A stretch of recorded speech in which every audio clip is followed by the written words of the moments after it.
Cet après-midi, les auditions sur l'abattage rituel avec ou sans étourdissement vont reprendre au Parlement bruxellois. Michel Gueillard, vous êtes au Parlement bruxellois. Qui va être auditionné aujourd'hui ?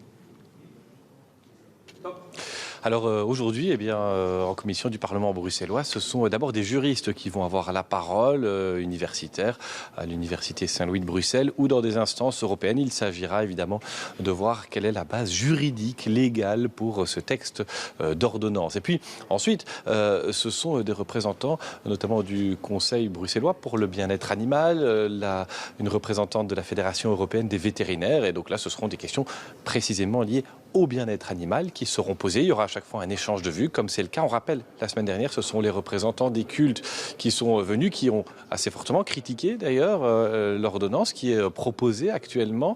Une ordonnance qui, on le rappelle, ne fait pas l'unanimité au sein de la majorité et qui ne figurait pas dans l'accord de gouvernement. Raison pour laquelle d'ailleurs, les discussions peuvent apparaître par moments assez tendues. La semaine prochaine, en tout cas, d'autres auditions sont déjà programmées, et notamment celle de l'organisation de défense des animaux Gaïa. Et puis une dernière séance d'audition est possible si besoin. Ensuite, à un moment donné, il faudra se compter, il faudra voter. Et puis, pour nous, journalistes, observer, analyser, voir quelle trace laissera ce vote, puisque, on rappelle, le texte n'a pas été négocié par les formateurs du gouvernement. Voir s'il laisse des traces ou si, comme ça arrive parfois en politique, il permet surtout à tout le monde de se positionner.